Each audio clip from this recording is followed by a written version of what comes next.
വിയൂർ അതിസുരക്ഷാ ജയിലിൽ നിന്നും പ്രതിയുമായി പോയ വാഹനവ്യൂഹം മലപ്പുറത്ത് അപകടത്തിൽപ്പെട്ടു. Maoist T K. രാജീവനുമായി കൽപ്പറ്റ കോടതിയിലേക്ക് പോയ വാഹനവും 2 അകമ്പടി വാഹനങ്ങളുമാണ് അപകടത്തിൽപ്പെട്ടത്. സമീർ ബിൻ കരീം മലപ്പുറത്ത് നിന്ന് ചേരുന്നു. കൂടുതൽ വിവരങ്ങളുമായി സമീർ, എങ്ങനെയായിരുന്നു ഈ അപകടം? എന്താണ് വിശദാംശങ്ങൾ? വേണോ, ഇന്ന് രാവിലെ 9:30 കൂടിയാണ് ഈ ഒരു വാഹനാപകടം ഉണ്ടാകുന്നത്. മലപ്പുറം തിരുരങ്ങാടിക്ക് സമീപം അരിത്തോട്ടിൽ വെച്ചാണ് ഈ വാഹന വ്യൂഹം അപകടത്തിൽപ്പെട്ടത്.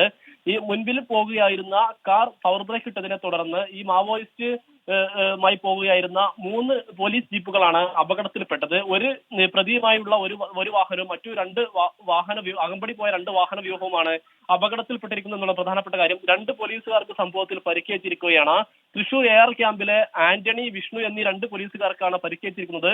ഇവരെ തിരുരങ്ങാടി താലൂക്ക് ആശുപത്രിയിൽ പ്രവേശിപ്പിച്ചിരിക്കുകയാണ്. അവരുടെ പരിക്ക് നിസാരമാണ് എന്നുള്ളതാണ് നമുക്ക് മനസ്സിലാക്കാൻ കഴിയുന്നത്.